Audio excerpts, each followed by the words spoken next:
ഇന്നത്തെ നമ്മുടെ റെസിപ്പി നമ്മുടെ വീട്ടിലേക്ക് എപ്പോഴും കാണുന്ന വളരെ കുറച്ച് ചേരുവ കൊണ്ട് ചെയ്തെടുക്കാവുന്ന വളരെ സിമ്പിളായിട്ടുള്ള ഒരു പലഹാരമാണ്. നോമ്പ് തുറക്കുന്ന സമയത്തൊക്കെ തയ്യാറാക്കി കഴിക്കാൻ പറ്റിയ നല്ലൊരു പലഹാരമാണിത്. അപ്പോൾ നമുക്കിത് എങ്ങനെയാണ് ചെയ്തെടുക്കുന്നതെന്ന് നോക്കാം. ഇതിനായിട്ട് ആദ്യം നമുക്ക് വേണ്ടുന്നത് മൈദാപ്പൊടിയാണ്. ഞാനിപ്പോൾ ഇവിടെ 250 ml കപ്പിന് 1 കപ്പ് മൈദാപ്പൊടി എടുത്തിട്ടുണ്ട്. അത് നമുക്ക് ഒരു ബൗളിലേക്ക് ഇട്ട് കൊടുക്കാം. ഇനി നമുക്കിതിലേക്ക് 1/2 കപ്പ് റവ കൂടി ചേർത്ത് കൊടുക്കാം. വറുത്തതോ വറുക്കാത്തതോ ഏത് റവ വേണമെങ്കിലും നമുക്കിതിലേക്ക് എടുക്കാവുന്നതാണ്. ഇനി നമുക്കിതിലേക്ക് 1 ടീസ്പൂൺ ചെറിയ ജീരകം കൂടി ചേർത്ത് കൊടുക്കാം. ഇനി നമുക്കിതിലേക്ക് ഒരു 2 ടേബിൾ സ്പൂൺ നെയ്യ് കൂടി ഒഴിച്ചു കൊടുക്കണം. ഇനി വേണ്ടുന്നത് തേങ്ങ ചിരകിയതാണ്. ഞാനിപ്പോൾ ഇവിടെ 1/2 കപ്പ് തേങ്ങ ചിരകിയത് എടുത്തിട്ടുണ്ട്. അതുകൂടി നമുക്കിതിലേക്ക് ചേർത്ത് കൊടുക്കാം. ഇനി ഇതെല്ലാം കൂടി നന്നായിട്ടൊന്ന് മിക്സ് ചെയ്തെടുക്കണം. കൈകൊണ്ട് നല്ലപോലെ ഇങ്ങനെ ഒന്ന് മിക്സ് ചെയ്ത് കൈകൊണ്ട് ഉരുട്ടാൻ പറ്റുന്ന ആ ഒരു പരുവൊക്കെ ആയി വരുന്നവരെ വേണം നമ്മളിതൊന്ന് മിക്സ് ചെയ്തെടുക്കാൻ. അതുപോലെ തന്നെ നിങ്ങൾക്ക് വീഡിയോ ഇഷ്ടപ്പെടുകയാണെങ്കിൽ ഇതുപോലെ റെസിപ്പികൾക്കായി ചാനൽ സബ്സ്ക്രൈബ് ചെയ്യാനും നിങ്ങളുടെ അഭിപ്രായം വീഡിയോയുടെ താഴെ കമൻറ്റായിട്ട് അറിയിക്കാനും മറക്കല്ലേ. അപ്പോൾ നമുക്ക് കൈകൊണ്ട് ഉരുട്ടാൻ പറ്റുന്ന ആ ഒരു പരുവൊക്കെ ആയി വന്നിട്ടുണ്ട്. ഇനി നമുക്കിതൊന്ന് മാറ്റി വെക്കാം.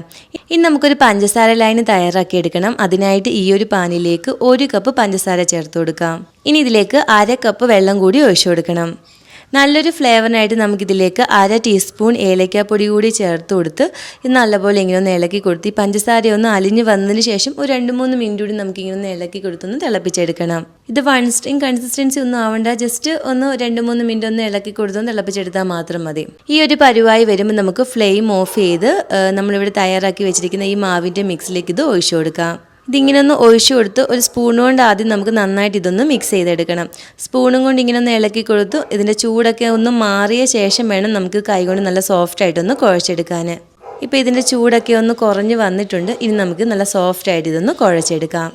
ഇപ്പോൾ ഈ മാവിവിടെ നല്ല സോഫ്റ്റായിട്ട് ഇതുപോലെ ഒന്ന് കുഴച്ചെടുത്തിട്ടുണ്ട്. ഇനി നമുക്ക് ഇതിൽ നിന്നും കുറേശ്ശെയായിട്ട് എടുത്ത് കയ്യിൽ വെച്ച് ഇതുപോലെ നീട്ടിയൊന്ന് ഉരുട്ടിയ ശേഷം നമുക്കിത് ഈ ഒരു കട്ടിംഗ് ബോർഡിലേക്കൊന്ന് വെച്ച് കൊടുക്കാം. ഇനി നമുക്ക് ഏത് ഷേപ്പിൽ വേണമെങ്കിലും ഒന്ന് കട്ട് ചെയ്ത് എടുക്കാവുന്നതാണ്. ഞാനിപ്പം ഇതുപോലെയാണ് ഒന്ന് കട്ട് ചെയ്തെടുക്കുന്നത്. ഇപ്പം നമ്മളിങ്ങനെ ഒന്ന് കട്ട് ചെയ്തെടുത്തിട്ടുണ്ട്. ബാക്കിയെല്ലാം ഇതുപോലെ ഒന്ന് കട്ട് ചെയ്തെടുക്കാം. എല്ലാ മാവും നമ്മൾ പരത്തി ഇതുപോലെ ഒന്ന് കട്ട് ചെയ്ത് എടുത്തിട്ടുണ്ട്. ഇനി നമുക്കിതൊന്ന് ഫ്രൈ ചെയ്തെടുക്കുന്നതിനായിട്ട് ഈ ഒരു പാനിലേക്ക് എണ്ണ ഒഴിച്ചു കൊടുക്കാം. എണ്ണ നല്ലപോലെ ചൂടായ ശേഷം തീ ഒരു മീഡിയം ഫ്ലെയിമിൽ വെച്ചിട്ട് നമുക്കിത് ഓരോന്നായിട്ട് എണ്ണയിലേക്ക് ഇട്ട് കൊടുക്കണം. ഇനി ഒരു സൈഡൊന്ന് ഫ്രൈ ആയി വരുമ്പോൾ തീച്ചിട്ട് കൊടുത്ത് 2 സൈഡും നല്ലൊരു ഗോൾഡൻ ബ്രൗൺ കളർ ആകുന്നവരെ ഒന്ന് ഫ്രൈ ചെയ്തെടുക്കാം.